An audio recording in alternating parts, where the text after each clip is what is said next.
sarap nga namang mag-long ride dahil makakakita ka ng mga landscape, seascape at open road. Habang nasa lubong sayo ang sariwang hangin at sabay mayayakap sa likuran mo na OBR. Ayy! Nice! Tapos gamit mong motorsiklo ay ginawa para sa pangmalayo ang biyahe na safe ang datingan. Swak pack yun, wala ka nang hahanapin. Mapapasana all ka na lang.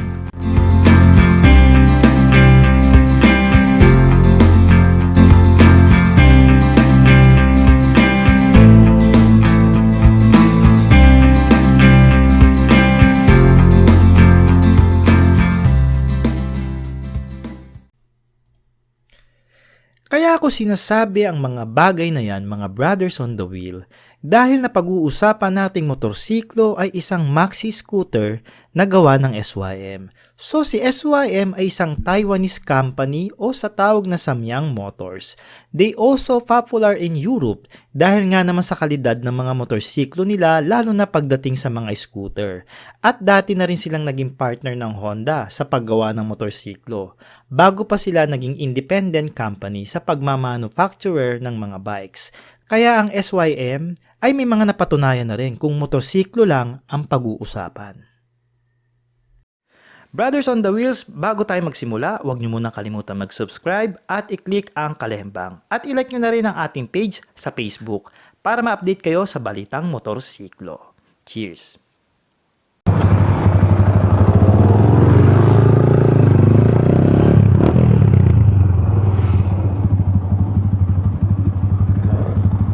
Sir, good afternoon. Pwede ko vlog? Yung motor? Vlog ko sana yung motor eh. Itong ano, nagpaalam na ako last week. Ay, okay. pumunta rin siya naman eh. Kasama mo sir, naka-classic din. Oo, sa grupo ko namin may meeting din. Iba vlog ko sir. Oo. Pwede ko siyang bandang gitna o much better sana kung sa labas para makuha natin ang detail.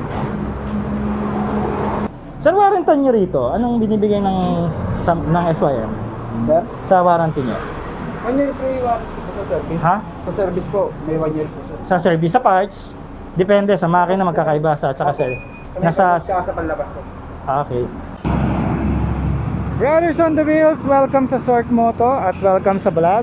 So today's episode, nandito tayo ngayon sa Mitsubishi or SYM Olongapo branch para bisitahin, tignan, pag-usapan ang kanilang maxi scoop, ang Cruisym 150. Yes, of course. So si Mitsubishi mga brothers, so tatlong brand po ng motor yan. So teka, nakaharang.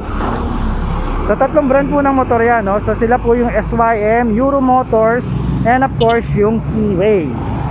So bago tayo mag-start, no, bago natin silipin yung motors, nais ko po sanang pasalamatan ang SYM Olongapo branch, and of course ang mga staff nila sa pag-welcome and very accommodating ang service nila dito.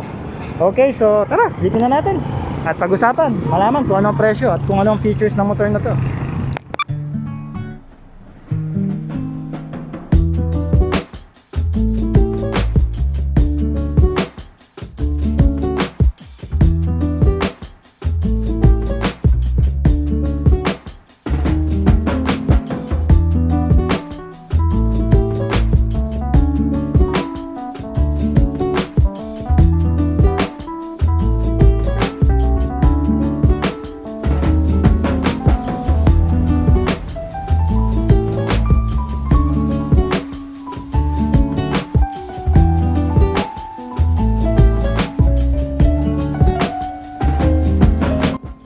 Pag sinabing scooter bike, typical na dapat may USB outlet para sa mga gadget natin na need natin i-charge, and of course para rin sa madalas gumamit ng navigation during ng long ride kahit mapa-city ride kung magdi-deliver. Kaya meron ng Cruisym 150 niyan with a small compartment na swak pack ang mga cellphone natin or gadget.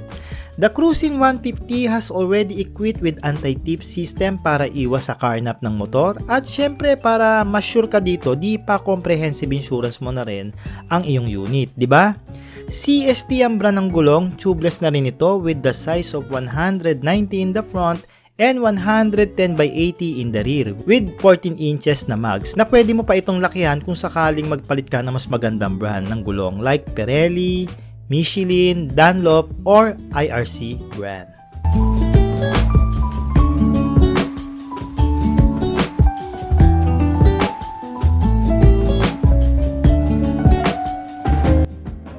And of course, it's an electronic fuel injected in fuel system and with a 27 to 30 km per liter in fuel consumption based yan sa mga review ng mga owners ng Cruisym. Medyo may kalakasan sa gas kung ikukumpara natin sa mga ibang scooter na 150cc dahil siguro sa bigat niya na rin na 130 kg at siguro na test ride lang mga owner ito sa city kung saan maraming traffic. ABS, yes brother, meron ng Cruisym niya na single channel front ABS at disc brake na rin ang likuran nitong gulong.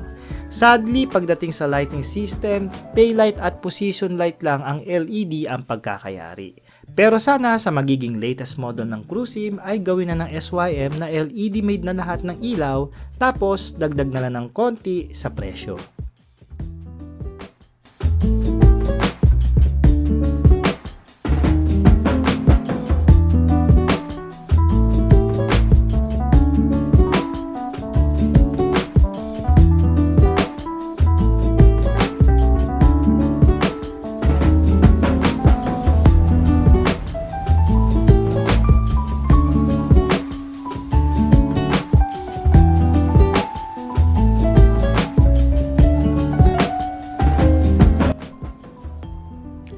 Narito pa ang ibang features ng Cruisym 150.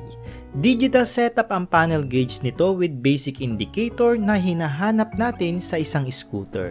Meron din itong 7.5 liters in fuel tank capacity. Ang suspension nito ay naka-standard telescopic port in the front and adjustable dual shock naman in the rear, which is good na pwede mong baguhin ng play na didepende sa preload na gusto mo. Isa pa sa nagustuhan ko dito ay yung magandang lapad ng upuan na talaga namang makakapagbigay ng extra comfort during ng ride for both rider and back rider with a ground clearance of 110mm. Malapad ang pagkakadesign ng floorboard nito na plus puntos pagdating sa isang scooter dahil nga naman marami ka pang mailalagay na bitbitin at mga pinamili. And last, ang compartment nito. Nakasya ang isang full face helmet na malaking bagay pagdating sa isang scooter bike. So that's it mga brothers. There you have the Cruisym 150 ng SYM. I think ito ay isa sa mga magiging game changer o malaki ang magbibigay nitong pagbabago pagdating sa laban ng mga maxi scooter dito sa Pilipinas. Na sa maxi scooter na mas mababa ang presyo compare sa mga ibang brand. Mare-recommended ko itong Cruisym 150 ng SYM. So mga brothers on the wheel, salamat po sa panonood at sa paglantabay. And magkita po tayo ulit next week sa bagong episode ng Short Moto. Cheers!